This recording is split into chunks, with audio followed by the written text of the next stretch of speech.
reading me over there? Are you reading me now? Oh, I hear me now. Very good.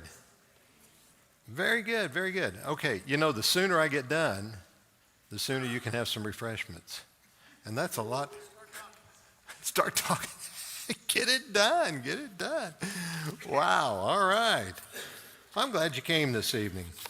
I know we had a few questions about, we've traditionally had an adult class during VBS in the past. Last year, we ended up with only one night, I think it was 4 people, maybe 6 people. I thought, well, I don't want to force people to come into a class, if you just want to come and watch the kids and drink a cup of coffee, that's fine, and everything. But, and so that's why we didn't, talking with the other elders, we didn't schedule one Monday and Tuesday night, but I thought, well, several of you probably would like to be here Wednesday night, so we can go ahead with our study. So here we are. That's how we ended up like this evening. So we're going right ahead with the study we had already begun. This is the third in that series. We talk about lives that have been changed by contact with Jesus. So that's where we're going to go this evening. Excuse me in doing that, and then we will run through our class, and then if you'd like to go in and watch the kids and get some refreshments, there are always leftover refreshments, so go in there and you can get a cup of coffee or some punch, cookies, grapes, berries, I don't know what all. I don't know whether they got any animal protein back there, man. Sorry about that, but anyhow. All right. Let's move forward. We'll have a prayer at the end of our class this evening instead at the beginning. We're talking about lives changed by contact with Jesus. We announced last week that the next lesson would be on the Samaritan woman at the well. Many of you are aware of that story. We find it in John chapter 4. It's a story of Jesus. We'll get into the details on that in a moment. But what it leads in my mind is this. There are people who are outside of our boxes. By that I mean people kind of outside of our circle of sphere of influence, people that we commonly would associate with, and all. There are people outside of that. And when we come in contact with them, will we step out to reach to them, or will we simply encourage them to be on their way by either ignoring them or just bypassing them or whatever it might be? And I think this is one of those stories that kind of are interactions. I shouldn't call it a story. You might get the wrong idea. It is a story, but it's a very real event. And this event is one that takes place in the ministry of Jesus that's a little bit unique in its own way. And so I think about that. Now, I do call these lives that are changed by contact with Jesus.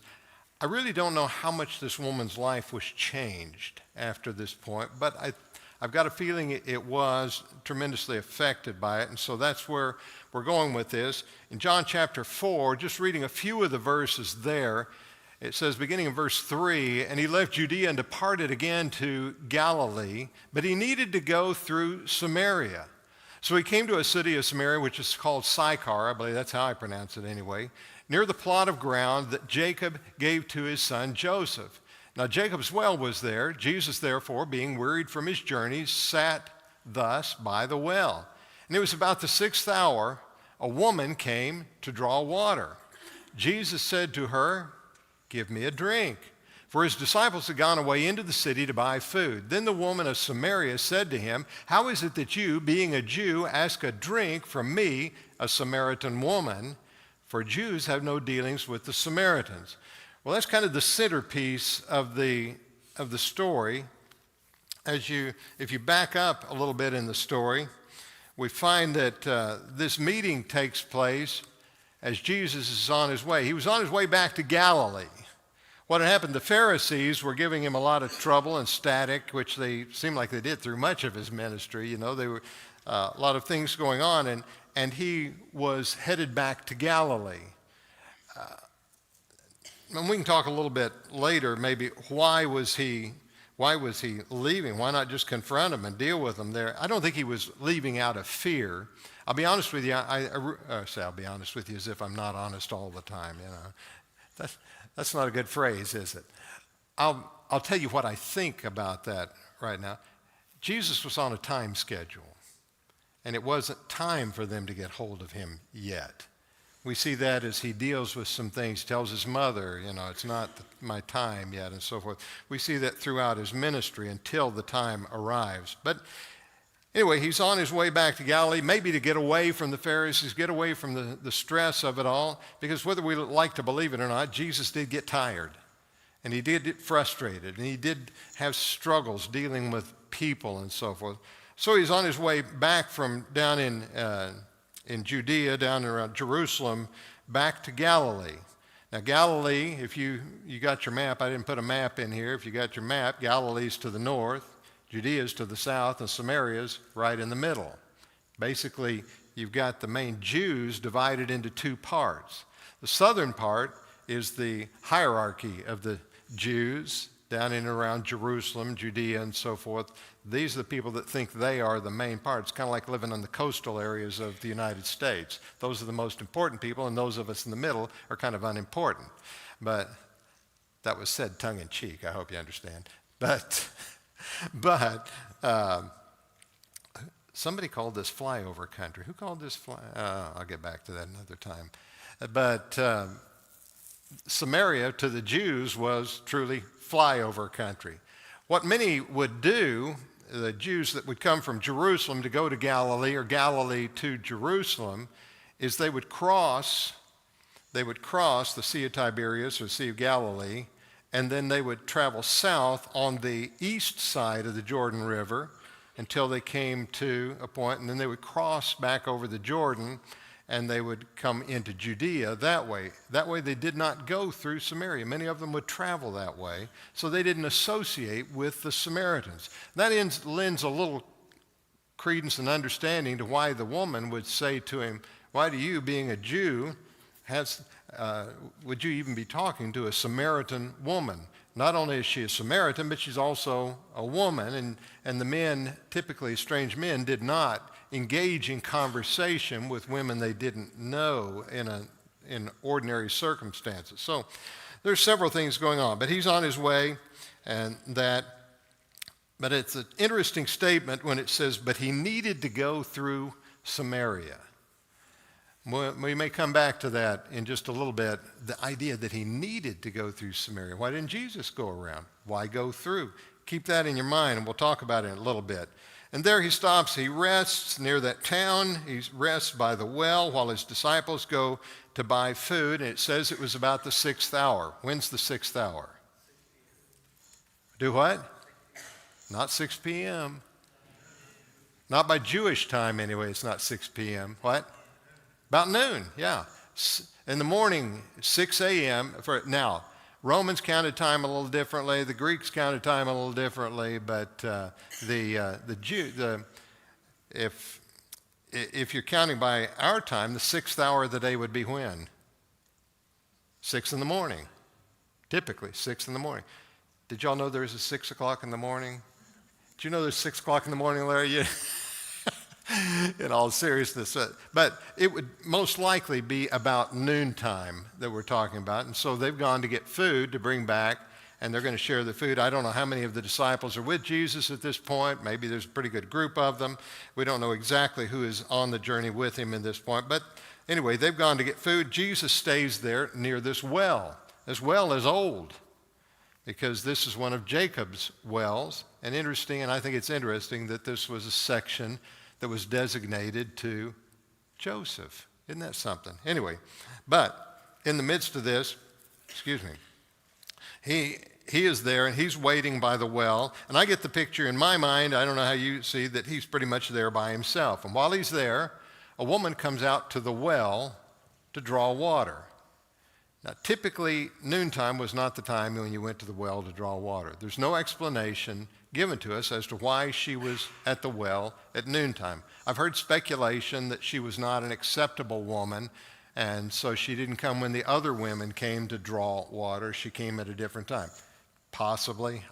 I don't know. There's nothing that's said here that that's necessarily the case, but it's a possibility. Maybe it was just that's when she needed water, so she came. Maybe she wanted to come by herself. Maybe she didn't like people. I don't know why, but she did come, and it was about noontime to draw water. And maybe she needed water for lunch. I don't know. Do you have something, Debbie? Or?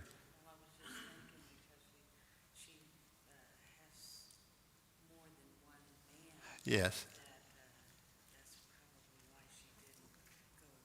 Yeah, right. As she reveals later, she'd been married multiple times. She's living with a guy, and maybe she didn't have the best reputation among the ladies and so forth. I don't know. That's possible.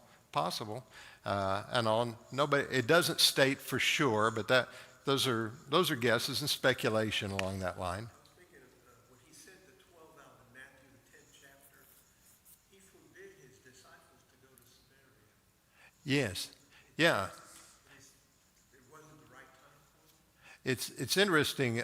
You're right. They did not send them to Samaria at the time, sending out the limited work that they were doing early on. In fact, Samaritans were really considered very close to Gentiles. They weren't quite as separated as Gentiles, but because of the mixed breeding that had taken place earlier and so forth, they were kind of seen as outsiders, lessers in a lot of ways, but it didn't go to them because, as Jesus pointed out, his ministry was to the lost sheep of Israel, and so that was primary, and that's where he sent his disciples. So the Samaritans had pretty much were ignored by the ministry of Jesus until this point.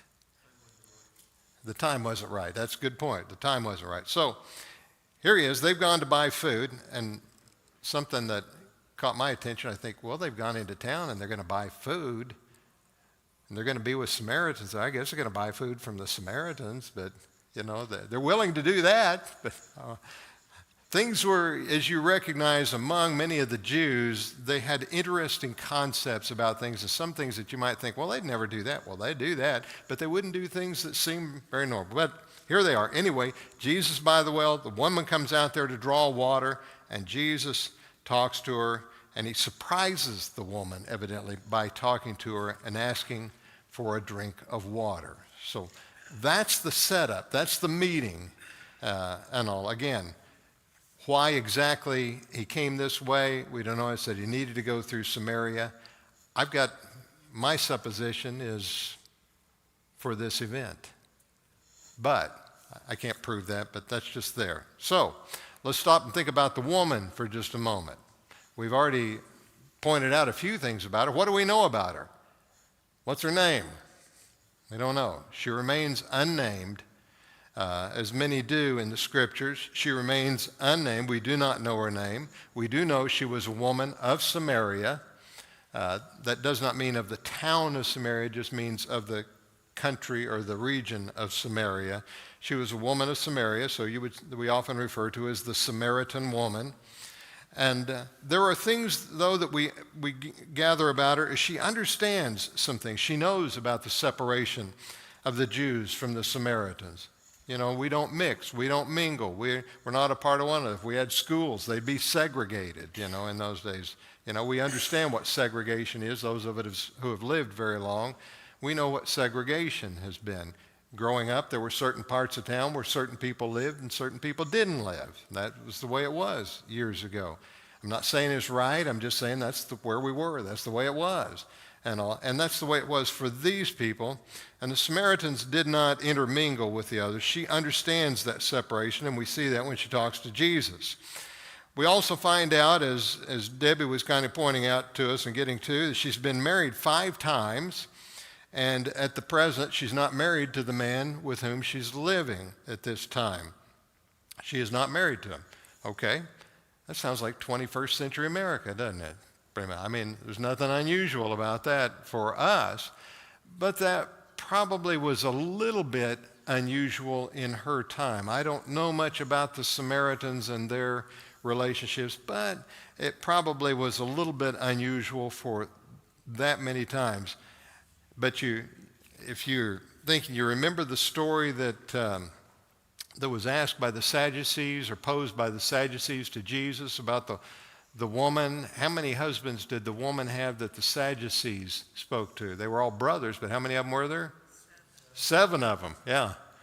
So it's not unheard of by any means. And so here's one. She's been married, and in their culture, probably much like among the Jews, it was very easy for men to dismiss their wives. Very easy. Basically, you could just give them a written paper to say, you know, or separated, she's no longer under my, I don't know exactly what it said, and she would be dismissed and the marriage was ended. That's the way it was. And so that's what Jesus was dealing with when the question is asked him about that at another point. But, so she's been married 5 times. I would assume she's been dismissed 5 times by husbands because women did not have the rights as much. That doesn't necessarily so. It doesn't even mean she could have been widowed several times. I don't know. I don't know what the situation fully is with her, but this is a little bit unusual. Were you going to say something, Nancy? Go ahead. Well, and at this time, women had no means of support. That's right. So if her family wouldn't take her back, which would have been common, because they would have had to repay the bride price, she's left without means of support. So she's kind of in the position of having to get married again. That's right. You're exactly right. In this male-dominant society, the majority of women, the vast majority of women, if they did not have a husband, had no real means of support. There were some, but they would be the rarities in this case. You're exactly right. So she needed, you hate to say that, she needed a man in her life to provide for her. Yeah. Dwayne, you had something. Well, and I don't mean to go back, but we go up back to verses 11 and 12. You know, she even, as a Samaritan, it mentions that our father Jacob, so Samaritans even considered Jacob as their ancestor. Yes, that's a good point. They were of mixed breeding. Of course, let's see, it was the Assyrians, wasn't it, that sent people in, brought people in, and then we end up with the mixed breeding in that during that time and so forth. So, but many of them, they still tied back to Jacob and so forth, and as our father Jacob and so forth. You're exactly right. So, and that adds into this, as you say there. She knows things about worship and about God. She knows about the Jews. She's not just an ignorant person out here. She's knowledgeable about what's going on, and she's bold enough that she's willing to ask questions about these situations, kind of like, and say, well, you know, you sound like a knowledgeable prophet here, by the way. Tell me. We hear our fathers say supposed to worship here. You Jews say we need to go to Jerusalem to worship. So what's the answer to this? And so, you know, actually that's a pretty astute question, I would think, and maybe a little bit outside of the box for what you would expect of a Samaritan woman at that time. And I don't mean to sound bad towards her, but generally you just follow what you're told and what you do. So she knows about worship. She knows about God, because she is talking about God in this. And then finally, she even knows about the Messiah. She said, we know when the Messiah comes. Oh, see, she's looking for the Messiah as well as the rest of the Jews are looking for the Messiah to come and establish what he needs to establish and do. Now, what her full ideas about that might be, I don't know. So that's the woman. That's what we know about the woman. Unless you want to add something else to it, I think that's kind of what we know about her, okay?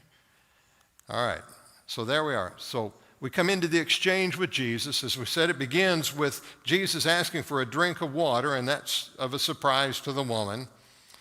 And that leads into, and if you follow the reading there in John, that leads into a discussion between this woman and Jesus, which she points out, you want a drink of water?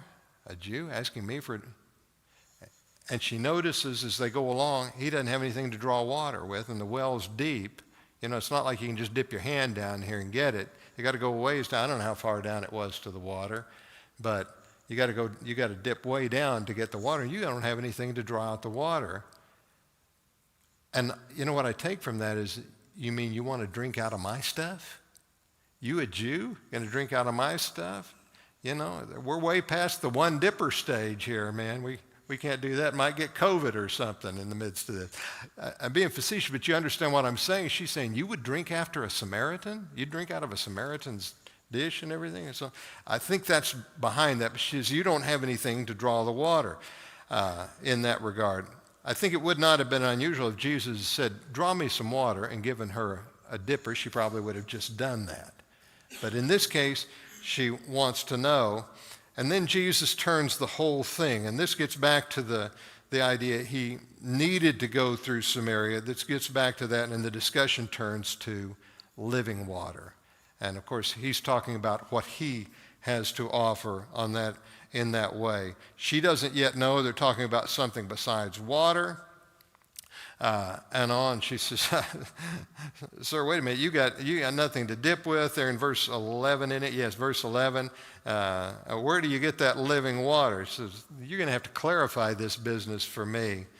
And he says, are you really greater than Jacob? And so forth. As you point out, she says, our father Jacob. And Jesus points out, if you drink this water, you're going to be thirsty again, but the water I have to drink, you'll never thirst. Again, he's speaking using an illustration, analogy. He's not talking about literal water at this point, and they're getting to that. But she grasped that. Well, kind of, because you go a little bit further, and what does she say? Oh, give me some of that water. If I can get water, I don't have to come and dip and walk all the way out here and get water again every day. Please, give me some of that water and all. And then that's when it really gets kind of interesting, because Jesus turns the discussion. He says, go ask your husband. Go get your husband. And she responds, I have no husband. He says, all right, you've been honest with me. And I know that because, and this points out, you've already been married, you've had 5 husbands, you're living with a man, he's not your husband at this time. And so Jesus is very direct about it. Then she realizes for sure something is going on. You ever get into those discussions and suddenly you think, okay, this is not where I thought this was going? I was thinking that same thing, because if you consider Jesus' responses to him, he starts talking about living water.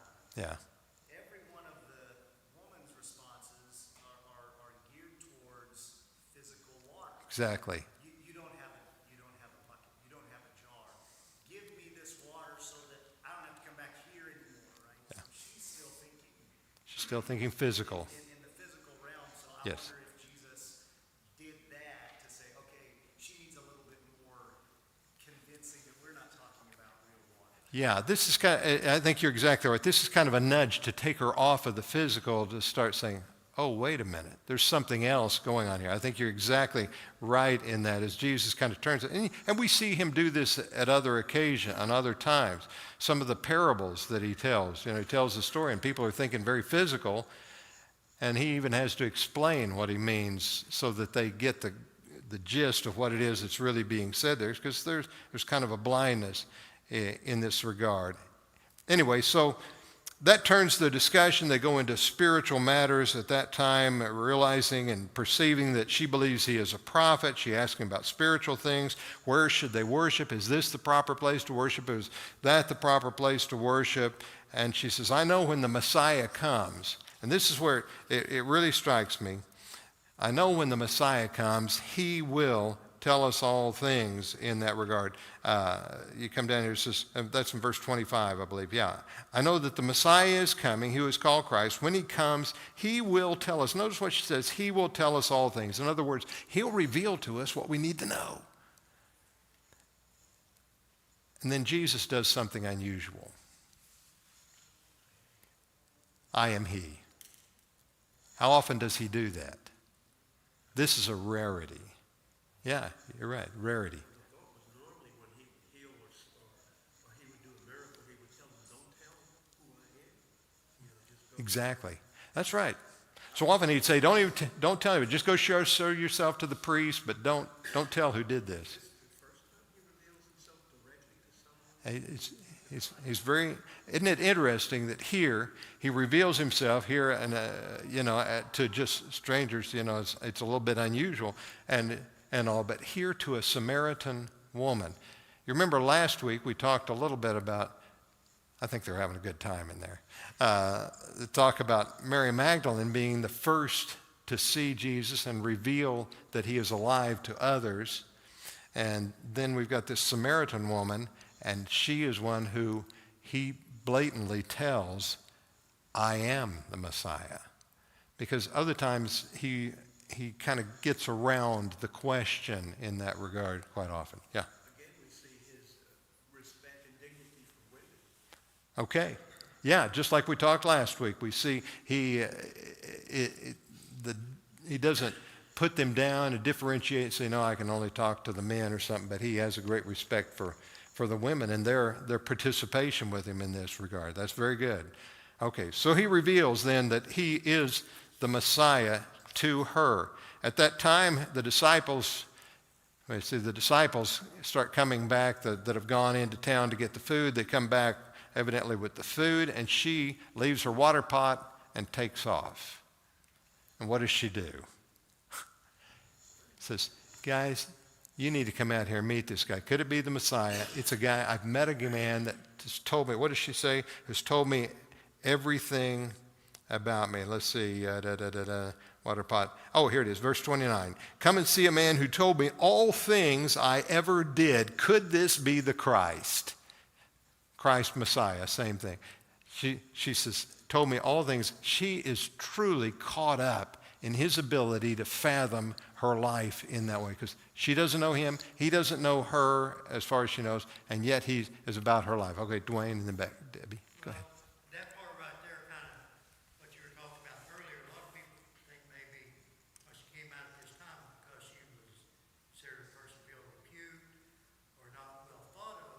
Yeah, To me, this kind of goes against that because okay. why would the men have listened to her if she was considered that? That's right. If she was truly ostracized by their community, would she have been able to go into town and have any effect on the people telling them this? That's a very good question and all. And I think it does lend itself to the idea that she was not truly an outcast among the people in some way. Okay? Debbie, you had something. Well, I just had a thought when we were talking about last week, and it's kind of interesting that we had Eve from Adam, and then we have him going, having a woman Yeah. Oh, yeah. see him first. Right. And then here now we have the woman, and so, I think there's something there. I think there most definitely is something there in this. And it's interesting. And when you look, and it's like looking at the lineage of Jesus, and there's 4 women, isn't that right? 4 women listed in the lineage of Jesus. It's interesting, the 4 women who are mentioned in his lineage. It's just kind of interesting who those women are when you're talking about Ruth and we're talking about Bathsheba and so forth. The little bit unusual people you wouldn't have thought would be listed as they are in that way and all. So the use of these women, the use of women, and not necessarily the women that you would have expected. The same thing we've said about men. Not necessarily the men always that you would have thought would be the ones that Jesus would use in that way. Who would have thought fishermen would be the messengers to the world? But, there we go. Paul maybe fits into it, but not some of these others. Okay? All right, well, let's look at it. Basically, we can make a few notes about changes to her. I said she went from a water bearer to a spiritual bearer, basically a spiritual messenger. I started to say water bearer to spiritual bearer, but I thought, it's kind of a little far, so I go with spiritual messenger. She goes back to town and basically says, is this the Christ? She gained, by her message, she gained a lot of trust, or at least her community showed a lot of trust in her when she came to town and said, could this be the Christ? What'd they do? They came out to see him at her word. And that's what Dwayne was pointing out. They came out to see this Jesus, and later they say, at first we did this because you said so, but now we believe. One person, and look at the difference she makes in a whole community of people. Interesting. Because, as I say here, she opened the door for acceptance of Jesus in contrast to the Pharisees in Judea. In Judea, where you would think they would have accepted him, no. But in Samaria, wow, what a contrast that is. Go back to that statement again. He needed to go through Samaria. Been rejected by the religious elite. Now he's accepted by the people who they would have pushed aside. Wouldn't have even been allowed in the temple and so forth. Isn't that something? But that's where it is, and that's one of the messages we're getting here. Sometimes we need to think outside of the box, and it's you look at the people that were unaccepted, but the door is open to them, and they're as accepted as anybody, and maybe even more so. Okay, and there's just really nothing more written about this one. I mean, that's just this event, and that's it. But in this short event, as I say, we see this woman and the impact where her life was living a certain way, and then she meets Jesus, and what a change it makes. I'm not going to break out and what a difference you made in my life, okay? But we'll leave that for another time. Okay. Questions or thoughts you might have at that point? Yes, sir. Is this the only place, well, I know John is the only one, but does it twice, where he speaks of the Savior of the world? I know Luke, in Luke 2, where he talks about the city of David, Christ is born. He talks about a Savior. Okay. But I think John mentions it again in 1 John. Well, I think your observations better than mine right now. But you're probably right about that. I know it's pretty limited in that statement. I know there are allusions in that direction, as John says, propitiation for our sins, not for our sins, but the sins of the whole world in 1 John 2 and all. But I'm trying to think, and my brain's not that quick, but that's pretty good. Pretty limited. That's what you're saying, and I can go along with that. This is a unique situation. That's why one of the things I wanted to look at this, and this woman in this case, that Jesus deals with this, because it has several unique things about it. Yeah. I see that we're talking about Nicodemus next week, and he's sort of hard-headed and difficult to explain what Jesus is talking about. He's thinking tangibly, Right. Going back into the birth canal, being born again, and this woman Nicodemus is a Jew. This woman has a Jewish mindset, in a sense. This Right. tangible thing of real water versus spiritual water. And I was listening to a Jewish man recently talk about the difference between Jews and Christians. Jews, their morality is based on behavior. Right. Strictly behavior, and not this ethereal spiritual thing. And in the past, the Jews only had exceptional prophets that brought spiritual things to the people. Okay. The rest of the people were really, I need to know where I worship, how I do it, what I do.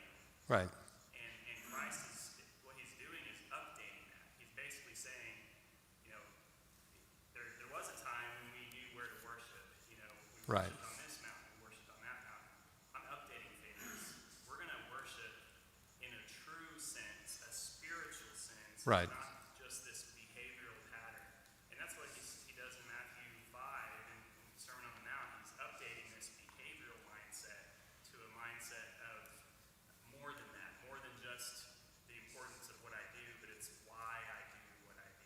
That's very good. That's exactly what I was thinking when you were saying that. I was going to say, and I'm glad you brought in the Sermon on the Mount, because that's exactly what he does in the Sermon on the Mount. He says, here's what you've heard, and this is the way, because as you said, they were very practical oriented, physical, tangible orientation and all. And he comes in and says, but wait a minute, let's take this to the deeper level, a greater understanding. And I think our tendency, and so I'm sitting here thinking, our tendency is to want to think in the tangible in terms of where, how, exactly, detail-oriented in that regard, rather than seeing the more, not always, I should say, not always seeing the deeper spiritual aspect of it that brings the physical about. Yeah, that's very good. Thank you. Very good observation. Yeah, Jim? I was thinking that maybe she was thinking about Jesus in a sense, this may be beside the point, but in a sense that you don't, he was trying to convey to her in a way that you don't love me or like me for the way I'm dressed or the way Okay. I'm dressed. Right. You like me for who I am and what I have to say. Very good. The very fact, I appreciate what you're saying, yeah, because here looks, and he goes to somebody that you wouldn't think that he would deal with, and so it's not about who he is as being a Jew and so on, but it is what he brings to her, and he's got what he's got to offer to her. Very good, Jim. Thank you. Yeah, very good. Yes, Lou, I'm sorry. Yeah. Oh, one of you. Go ahead.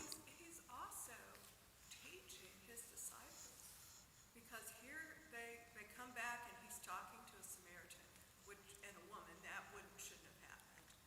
But then they question him, and he, says, "I'm doing what's appropriate." Right.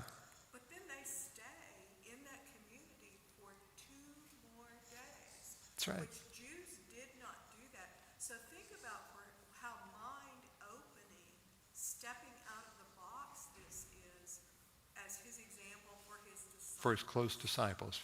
Yes, this is going to be extremely unusual for them. I think you're exactly right, Nancy. They had to be thinking, we're going to stay here among the Samaritans? What is he thinking? Yeah, I think you're right on track with that, for sure. Yeah. And if you stop and think about it, how uncomfortable we become in circumstances that are outside of our norms, whatever that might be.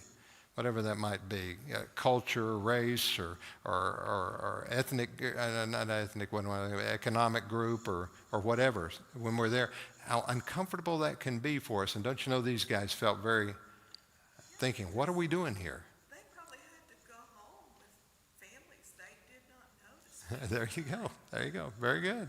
Yeah, unusual. It would have been very unusual for there to have been any other place. So I look at this story. Christ delivers 2 very great truths to a woman. Yes. That's not a Jewish woman.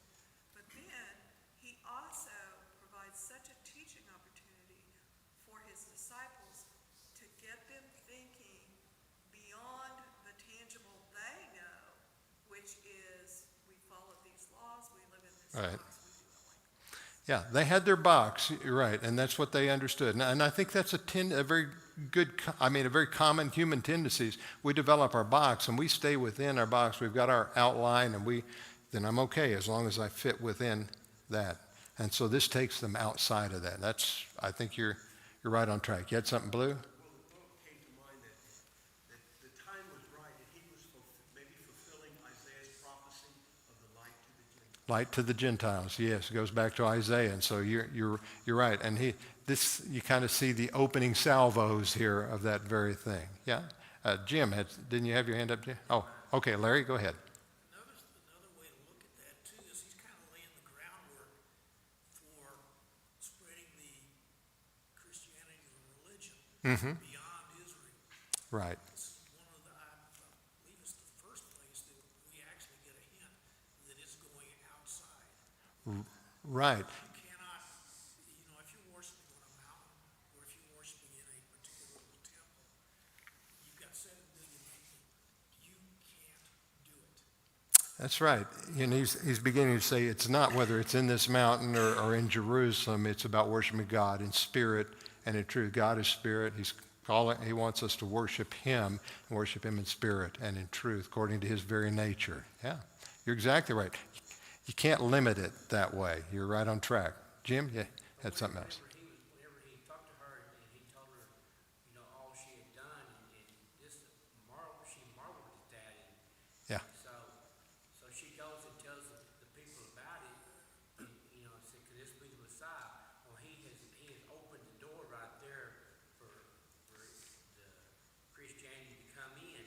Actually, And yeah. not only through her, but he might cover the whole area and totally, teach them right from wrong. And Very good. it made what he told her, hey, I know your situation, I know who you are, what you do, and all that kind of stuff. And it just, she was flabbergasted that well, who knows what I did? That's right. Or knows me. That was his way of getting to her, yes. And He opened her eyes, and then when she went and told them, then their eyes were open, and exactly. they could hear more about it. Right. And it's not much later, and say we get to the 10th chapter in particular, Jesus says, other sheep have I that are not of this fold. And so you see that beginning to press that on them, and the realization of it doesn't really fully affect his disciples until later. We see Peter later dealing with that when we get into the book of Acts and over to the 10th chapter, and he's struggling with that. Was that where you were going? Okay, yeah. And they're still, and we see them struggling with that for many years down the way, and you get to Acts 15, and they're debating this back and forth even. So you begin to see that door open, but it's still a big challenge. And we know, when you break out of your molds or whatever they are and the restrictions you've got on your place and your life and who and whatever, it can be really tough when you begin to open that up a little bit, okay? All right, well, let's see. We got just a little bit of time left. We've got, according to my clock, we've got 6 minutes. Can we make it 6 minutes? Or just less than 6 minutes, sorry. We got just less than 6 minutes, and then you've earned a cookie. Okay. I think we've already dealt with some of these things here. What brought Jesus to be traveling toward Galilee? But I think that's an important question. Why in the world was he going out of Judea back to Galilee? Things were getting hot. I think that's the primary reason. Now, Galilee is home. That's where he was raised. You can go back there. That's where he's known. That's where had begun his work and so forth. But things were getting hot in and around Jerusalem, and it was time to get out of there for a while. So there's probably some wisdom in that, I think. And if you go into Samaria, some of them are not going to follow you there. It's kind of like you're not going to go down a dark alley following somebody. There might be boogers hiding down there. I don't know. So there's that. Secondly, go ahead. I think it's interesting that, Yeah. She went and brought the people to him because Right. that would have maybe cost some kid's life to her. Okay. In there. Yeah, as you point out, he didn't go into the town and make some big noise.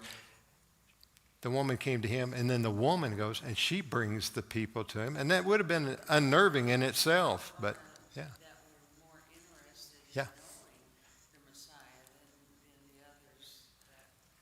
Yeah, I would assume that others were just like her when she says, could this be the Christ? That this was a common thing among the Samaritans as well as it was among the Jews.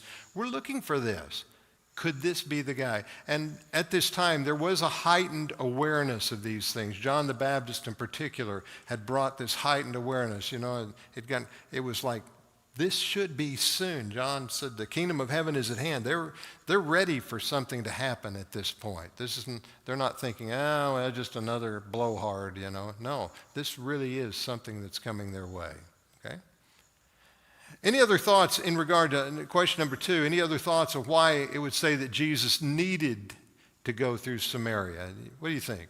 Anything you want to throw in there? I mean, I've thrown out a couple of things, but. I think he had an appointment with a woman at the well. You think that was the primary reason? I would tend to agree with you, I think. I don't think it was to escape others or anything. I think it was for the very purpose we've talked about. You said the time was right, and so that's my thought in it. I think it was a setup. So there we go. And it was quicker to go through there than to go around. All right. Number 3. Why would Jesus have asked the woman for a drink of water? How would it have been different than the disciples buying food in the town? Why? That's not exactly the way I intended that question asked. Why would Jesus have asked the woman for a drink of water? Why would it be unusual for Jesus to ask the woman for a drink of water when the disciples are going in? They're buying from the Samaritans anyway. What's the big deal? Is it really that big a deal? She acts like it's a big deal. Disciples probably were dealing with men. Okay, I think you're probably right. He says the disciples were probably dealing with men. Yes, and they were purchasing it. They weren't expecting something of somebody. They were going in and they were taking the upper hand. They were buying from them. So I think that's probably a key to it. So Jesus asking for the woman for a drink of water. Did he ever get a drink of water? He necessarily wasn't thirsty. He was getting to talk to the lady. Okay. And that was something that would be on her level. we never read that he drank any of the water, do we? And he didn't eat any of the food when the disciples came back, you know. So it wasn't hunger or thirst. You're exactly right. I think this was an opener to find that ground. Yeah, exactly. I think you're right on track. Fourth question, what lesson do we learn from knowing that Jesus had a full knowledge of the woman's history? What do we learn? He knows all of us, doesn't he? Yeah, that's right. He knows it all about us. Anything else? He's who he said he was. He is who he said he was. Okay. She figured that out, right? Yeah, it's an impressive thing. This is not a magician's trick or one of those deals. We got something hidden behind their ear, you know. And so you like to go to those shows where the sleight of hand and the magic tricks and the guy can tell, you know, and they read your mind and so forth. But there's some trick involved in that usually, or some. Well, there are some other means to bring those things out, and it's kind of an interesting study. But Jesus just blatantly says, that's right, you have this and this and this and this, and this is a woman he's never met. So, to the best of our knowledge. One more question. The woman was apparently alone, but made an impact on the town. One woman. What made the difference? I can't help but think that it was probably the manner in which she presented the message. Okay. If she goes back, you know, I mean, we read the words. She went into town and said, hey, come meet this guy that told me everything I ever did. She was probably brimming over with excitement and emotion, and That's pretty she good. was looking for the Messiah, and she saw this guy that seems to be the Messiah. Could this be? Probably something in her manner that people saw, oh, okay, something's going on. Okay. Very good. Yeah. No, I think so. I think that's good. Yeah, Jim. But when he was talking to her there at the well, and he had in his mind, this is a way that I can open her eyes to see, and I can show her, tell her who I am, and then like Okay. the story goes, that she went and told everybody else and brought him to him, and that was his way of coming into Okay. Very good. and opening opportunity to teach them. And I would encourage you, don't discount the message itself.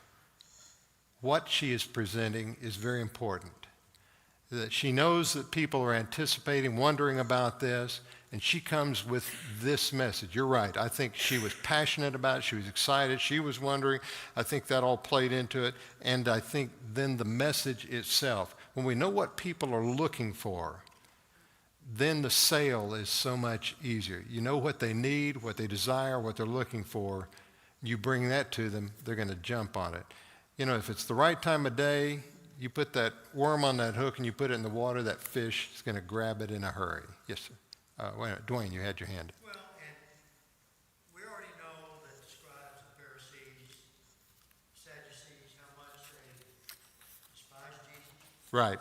Bring, get rid of him.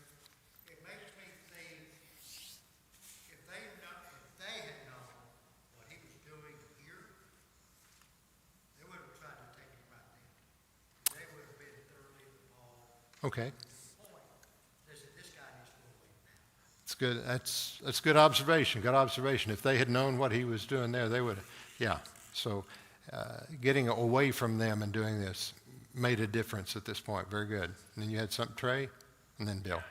When he was teaching the disciples in verse 37, Okay. it says, "For here the saying holds true, one sows and another reaps." Right. I think the timing thing is interesting. I wonder how receptive the town was at that point in time as well. Like Okay. not only the woman being prepared to, meet Jesus and go and be the vessel for the message, but was the town sort of prepared Good. in a sense to receive what she had to say, being a woman and being a Right. woman, maybe a ill repute.